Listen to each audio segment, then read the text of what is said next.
Halo teman-teman, selamat berjumpa kembali di vlog saya. Konten kali ini saya menghadiri sidang pleno 1 periode 3 tahun 2023. Selamat menonton guys, dan semoga berbahagia dan bermanfaat informasi ini. Oke guys. Informasi semangat, hidup Persib.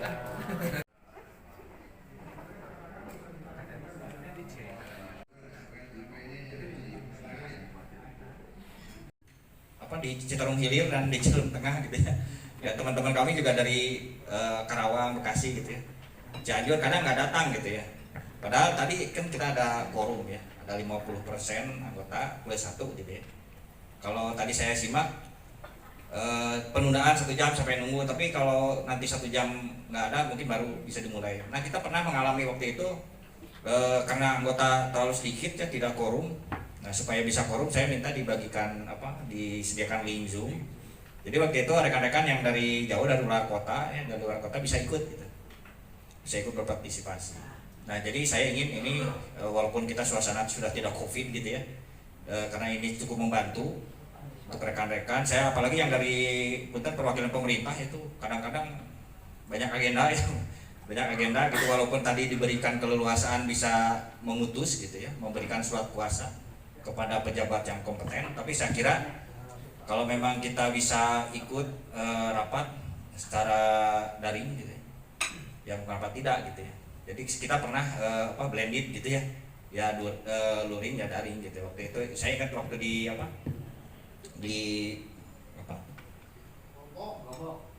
bukan di apa namanya ya, dulu komisi PDRA itu pernah di yang di WR-nya yang di atas tuh wetland ya. Nah kita ada yang daring, tapi waktu itu rekan-rekan juga Pak Nudi dari Karawang ikut ya, dari rekan-rekan dari Bekasi juga ikut gitu ya, secara luring. Nah, jadi mungkin usulannya ada ayat itu Pak. Jadi sekretariat wajib memfasilitasi rapat atau sidang itu baik luring maupun daring. Itu hanya semata-mata saya kira untuk lebih meningkatkan partisipasi anggota ya dalam menyampaikan aspirasi. Itu aja mungkin. Nah, berarti anggota yang tidak hadir, anggota dapat hadir dengan metode hybrid, oke? Ya hybrid. Itu hukum? Ya. Dapat hadir dengan fasilitas. Tong gitu. Dengan hybrid.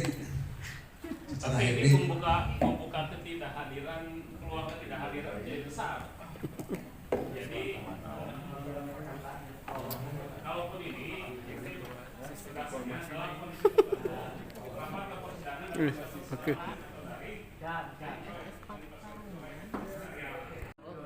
siapa dari teks? Wajib hadir aja. Jadi kalau cuma ini, Coba dong hadir terus. kemungkinan banyak yang tidak hadir. Iya. Ada situasi pengecualian, Pak. Ya dalam kondisi tertentu kan, yang menentukan nanti siapa ininya Pak. Mau menang senaik atau tidak daring mainnya? Cuma usulan dalam kondisi tertentu rapat itu persidangan dapat dilakukan secara luring. Siap, komisi, Pak Ketua Komisi. Iya Pak nyompet mungkin di kamera. Kalau narasumber itu usulan dari komisi, jadi yang menentukan narasumber itu kan komisi biasanya gitu kan. Jadi untuk narasumber mungkin lebih tepatnya jadi dari usulan dari tiap komisi, karena untuk menentukan permasalahan-permasalahannya itu aja Pak Haji. Kalau di sini tambah. Kalau narasumber itu biasanya kan kita itu selama ini mengusulkan dari pihak komisi. Jadi untuk mengundang narasumber itu kan dari komisi. Dengan nambah atas usulan para komisi, atas usulan dari komisi. Ya, usulan para komisi untuk Atas usulan dari komisi menjadi bahasan Kewenangan untuk tapi pakai mau. mengundang narasumber sesuai atas usulan komisi. Ya. Kayak merek. jangan di sini ya. Iya, ya. Oke. Nah guys, bagaimana ini? Guys, Bagaimana? IPTR, Ikatan Pegawai Tukang Rapat gimana nih? Baik. Hari ini kita lagi rapat sidang ke-1 PSDA Jawa Barat. Alhamdulillah ketemu lagi dengan kawan sahabat, ada dari akademisi, ada praktisi, ada dari perusahaan, dan ada juga dari pemerintah. Tentunya hal ini adalah bagian dari sebuah kehidupan. Bagaimana air bisa jalan untuk semua akses kegiatan. Karena air adalah sumber kehidupan. Tanpa air ya kita innalillahi wa inna ilaihi raji'un. Tapi sebaliknya, bagaimana tata kelola air bisa baik? Tentu tata kelola lingkungannya harus lebih baik. Jangan dibalik sekarang. Untuk lingkungan dijadikan tempat wisata, dijadikan perumahan. Dan yang saya anehnya adalah kebijakan pemerintah. Kenapa lingkungan terganggu dengan kebijakannya? Untuk lingkungan dijadikan ketahanan pangan, kan ini masalah. Wah, luar biasa. Semoga sadar mereka bahwa air adalah sumber kehidupan, dijaga dengan baik. Terima kasih. Bye. Assalamualaikum warahmatullahi wabarakatuh. Terima kasih, brother. Dan inilah pejuang air. Semoga beliau yang meninggal dari rapat pleno sebelumnya diterima oleh Allah-nya. Amin. Gitu. Itulah pejuang yang sudah mendahului kita. Review guys, ini ketan khas Bandung. Ini juga ada oncom, ada oncom ya apa ini? Oncom sama Kelapa ya. Ini mah sosis. Ada singkong keju, ada pisang. Pisang beteknya? Betek ya. Nah ini apa? Hui. Kesukaan Bapak Juandi. Oke guys. Sungai di wilayah Sungai Citarum. Jadi rencana alokasi air tahunan ini luar biasa, sangat berkepentingan dengan kemaslahatan masyarakat banyak. Karena RAT ini adalah satu metode, satu instrumen, satu kebijakan bagaimana membagi air bagi semua yang membutuhkan, berapa banyak, kapan, di mana, gitu. Jadi alhamdulillah Pak Gunadi yang menyusun RAT sangat menentukan pemberian air di bagian hilir pada akhirnya, karena untuk di kaskade tersebut relatif pemanfaatannya itu adalah energi. Next. Dalam penyusunan RAT ini dasar hukumnya itu normatif. Jadi biasanya kalau dalam penyusunan bidang sumber daya air itu yang paling pertama itu kami menggunakan Undang-Undang Nomor 17 tentang sumber daya. Saya jumpa, jumpa Aris. Musik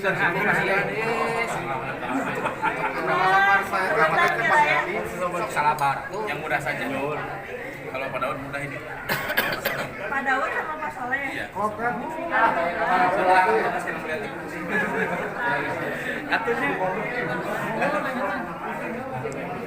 Gimana? Hujan. Luar hujan. Hujan. Dipoto dong, suasana pengambilan gambar.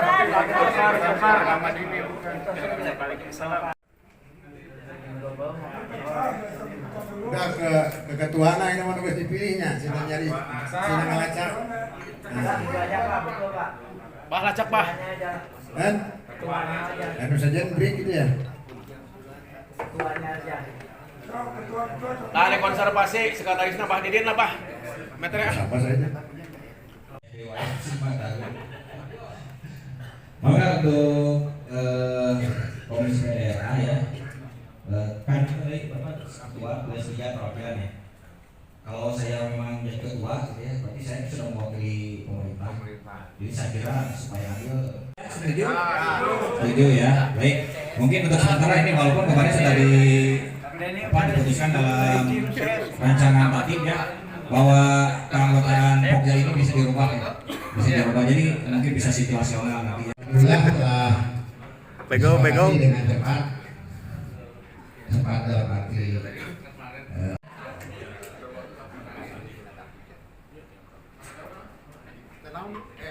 tetapi yang jelas punya program kerja 5 tahunan yang memang bisa dilaksanakan, tidak rencana kerja untuk 5 tahun gaung gitu ya, di mana tepatnya, tapi hubungannya kayak gimana, jangan sampai udah nulis tidak bisa dilaksanakan gitu. Jadi mudah-mudahan dalam rangka penghijauan, tapi dari siapa yang mau dukungnya harus jelas. Contohnya kayak gitulah, nggak pas ya. Dan ini kalau memang nanti Pokja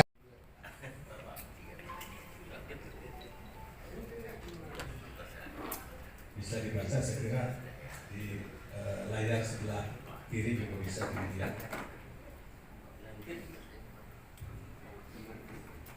Nah kemudian nanti ke bawahnya ada, itu yang menarik, nanti akan ada data berdasarkan hasil perhitungan neraca air. Jadi neraca air ini harus masuk, jumlahnya berapa, di subdas mana, kebutuhannya berapa, untuk apa saja. Nanti akan ada rinciannya, hasil kajian teman-teman konsultan tadi. Jadi lebih baik dijelaskan saja ya, kontribusi baik itu ekspor maupun PDRT juga saya pikir lebih besar dibanding perikanan tambang udang di Subang, di Karawang, di Cianjur. Jadi lebih baik dijelaskan usaha perikanan, budidaya gitu, usaha pertanian gitu. Karena memang ketergantungan pada kebutuhan airnya saya pikir lebih tinggi dibanding pertanian sawah gitu ya. Satu itu, kedua ini sekaligus saja lah. Mungkin barangkali input, saya setuju dengan apa yang disampaikan Kang Didi tadi. Karena melihat permasalahan sumber daya air, apalagi di provinsi kita, ketika saya ikut kegiatan beberapa puluh tahun lalu lah, 10 tahun belakang, Global Water Partnership ya, yang di Kota Sarmina Jakarta, ada kesan sobat-sobat di Direktorat Jenderal Sumber Daya Air itu lebih menginginkan bentuk kementerian khusus untuk air gitu. Ya, karena melihat permasalahan air juga sangat penting. Jadi tidak fair kita kalau kami disatukan dengan Bina Marga, dengan Cita Karya gitu. Saya setuju. Ketika yang terakhir, barangkali ini goal besarnya dari 3 komisi ini, saya sering mendengar istilah paribasa Sunda ya, Caina herang, lautna benang. Itu mungkin konteks sosial, tapi akan saya kembangkan dimodifikasi Pak. Dan barangkali ini cocok ya. Caina herang, lauk parena benang, listrik caang, rahayat senang. Ya, Caina herang kan untuk bahan baku PDAM tuh. Ya, beberapa tahun lalu kan Pangdam Siliwangi pernah ikut prihatin dengan kondisi Citarum. Pare laukna dalam konteks produk pangan ya. Pare laukna benang. Ya, listrik caang jelaslah PLTA, Saguling, Cirata. Kalau tidak banyak sedimentasi kan itu bagus untuk energi. Rahayat senang dalam artian IPM. Bacanya mungkin seperti itu. Indeks Pembangunan Manusia. Jadi sesuai slogan Jawa Barat apa yang saya lupa nih slogan Jawa Barat. Itu barangkali input yang terakhir. Terima kasih. Mudah-mudahan ini bisa menjadi catatan tambahan untuk menyempurnakan rekomendasi kita. Baik Bapak dan Ibu sekalian, mungkin kami break 5 menit sebelum kita bacakan rekomendasi keseluruhan untuk menjadi keputusan kita semua pada hari ini. Sidang kami skor 10 menit.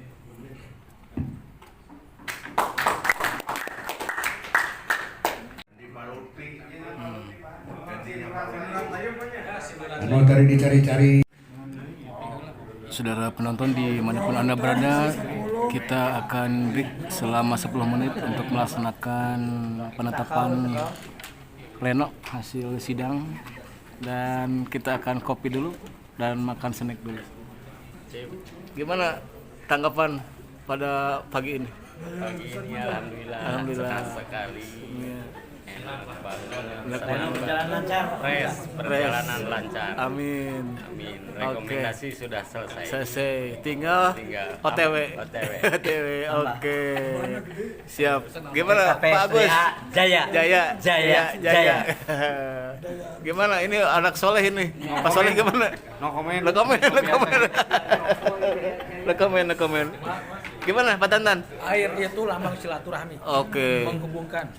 Dan tidak memecah belah. Oke, siap. Mantap. Oke, ini para ahli-ahli air. Gimana Kang Dini? Tanggapan hari ini tentang air? Tentang air, hidup hari air. Kita hidup. Oke, mantap loh. Sebenarnya yang dibacakan sedikit, cuma 1 lembar, tapi ada beberapa hal yang ingin saya sampaikan.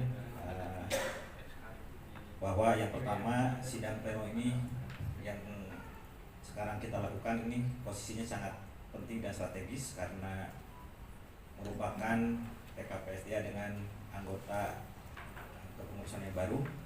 Artinya ada beberapa anggota yang betul-betul yang baru menjadi anggota TKPSDA.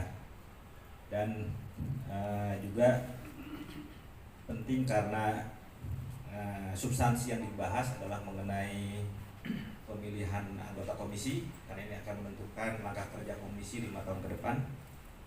Terus juga terkait dengan rencana kerja juga sama, menentukan rencana kerja TKPSDA Wilayah Sungai selama 5 tahun ke depan. Pak Sambas, dan tidak kalah pentingnya yang Bapak Ibu sekalian bahas pada sidang pleno ini adalah mengenai rencana alokasi air. Rencana alokasi air tahunan ini sesuai dengan Permen PU merupakan amanat yang harus dijalankan oleh setiap pengelola wilayah sungai dan harus disetujui oleh TKPSDA wilayah sungai tersebut. Jadi ini sangat penting karena rencana alokasi air ini menentukan pembagian air, terus prioritas pengguna air, juga akan menentukan bagi para pemangku kepentingan terkait dengan perizinan sumber daya air, bukan hanya izin yang dikeluarkan oleh pengelola wilayah sungai oleh BBWS, tapi izin-izin lainnya pada saat pemerintah daerah akan mengembangkan suatu kawasan atau suatu wilayah, dia harus melihat dulu ketersediaan airnya sesuai dengan state bahwa RAAT kita harus seperti ini, maka semua pemangku kepentingan harus patuh dan taat terhadap rekomendasi yang Bapak Ibu sekalian putuskan pada hari ini. Jadi semua harus tahu bahwa apa yang kita lakukan hari ini mempunyai dampak yang cukup luas dan sangat berarti bagi para pengguna air di bagi kami, karena kami juga menjadi ketua dan ketua harian dari beberapa TKP. Nyambung Piala Dunia ya. Semalam Citarum yang solid selama ini menjadi ketua dan ketua harian itu di 4 wilayah sungai. Tentunya Bapak yang baru nggak usah khawatir, ini TKPSDA Citarum ini banyak orang-orang yang ahli atau pakar di bidangnya dan sudah sangat mumpuni. Jadi salah satu kelebihan yang saya selama ini berkecimpung di TKPSDA adalah TKPSDA Citarum mampu menyampaikan kritis atau koreksi, tetapi dia tidak destruktif, jadi dia selalu konstruktif.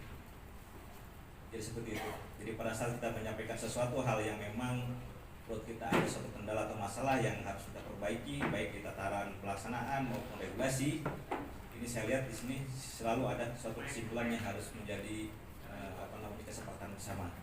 Jadi tidak pernah sampai seluruh anggotanya itu membuat keputusan yang berbeda, tapi selalu memberikan output rekomendasi yang sangat-sangat positif bagi setiap pemangku kepentingan, khususnya bagi Balai Besar Wilayah Sungai Citarum. Jadi mudah-mudahan ini dapat dipertahankan. Saya yakin kalau ketua komisinya ini masih ada Pak Sambas, Pak Yoga, Pak Budi, saya rasa ini masih bisa kita lanjutkan. Dan ini ada dari akademisi ya, ada 2 dari akademisi, ini mudah-mudahan menambah warna kita terkait dengan TKPSDA ini. Ini akan mempertajam dari sisi konsepsi, filosofi maupun terkait dengan penggunaan dari sisi kita tidak bicara dari sisi implementasi, dari sisi dokumen saja sudah banyak perbedaan yang sangat lebar, seperti antara dokumen rencana pembangunan daerah yang tertuang di dalam RPJMD itu dengan pola dan rencana pengelolaan itu sepertinya tidak ada sinkron. Nah, dokumen pola dan rencana pengelolaan di bawahnya lagi ada master plan penyediaan air baku. Di bawah master plan penyediaan air baku ada lagi satu dokumen RISPAM, rencana induk SPAM untuk setiap kabupaten kota. SK Menteri tentang wilayah sungai 2006 ya, betul, berarti kurang lebih udah 15 tahun. Ini berarti kita bukan lagi bayi, bukan lagi anak muda, kita sudah dewasa. Mudah-mudahan ini menjadi modal kita semua untuk bisa memberikan kontribusi yang positif bagi pengelola sumber daya air khususnya di wilayah Sungai Citarum. Baik, mohon ditayangkan sudah. Rekomendasi sidang pleno ke-1 TKPSDA WS Citarum periode ketiga tanggal 13-14 November tahun 2023 nomor 003 TKPSDA WSC 11 Romawi 2023 memperhatikan paparan dari narasumber dan hasil pembahasan dalam rapat gabungan Komisi 1, 2, dan 3 TKPSDA wilayah Sungai Citarum serta dengan memperhatikan dokumen keputusan menteri ya. Ini kalau boleh tidak disingkat. Keputusan Menteri PUPR nomor 1043 KPTS AM 2016 tentang rencana PSD wilayah Sungai Citarum merekomendasikan hal-hal sebagai berikut. Yang pertama, kelompok kerja atau Pokja menyusun rencana kerja 5 tahunan untuk disampaikan dalam sidang pleno kedua periode 3 tim koordinasi pengelola sumber daya air wilayah Sungai Citarum. Saya rasa tidak usah saya bacakan karena sudah Bapak Ibu bahas semua bersama terkait dengan rencana kerjanya. Yang kedua, Balai Besar Wilayah Sungai Citarum melakukan updating data secara periodik terkait ketersediaan dan pemanfaatan sumber air di wilayah Sungai Citarum. Yang ketiga, rekomendasi terhadap dokumen rencana alokasi air tahunan DAS Citarum periode 2023 sampai 2024 tercantum dalam rekomendasi tersendiri sebagaimana bahan tindak lanjut. Seperti yang sudah Bapak Ibu sekalian bahas tadi yang terakhir. Demikian rekomendasi sidang pleno ke-1 tim TKPSDA wilayah Sungai Citarum periode 3 untuk dapat ditindaklanjuti oleh institusi terkait sesuai wewenangnya. Wewenangnya atau kewenangannya barangkali. Ya. Bandung 14 November 2023 Kepala Bapeda Provinsi Jawa Barat selaku ketua. Oh ya, di bawah ketuanya. Selaku TKPSDA wilayah Sungai Citarum, Ketua Dr. Indra Sopyan ST MSI. Nanti akan ditandatangani.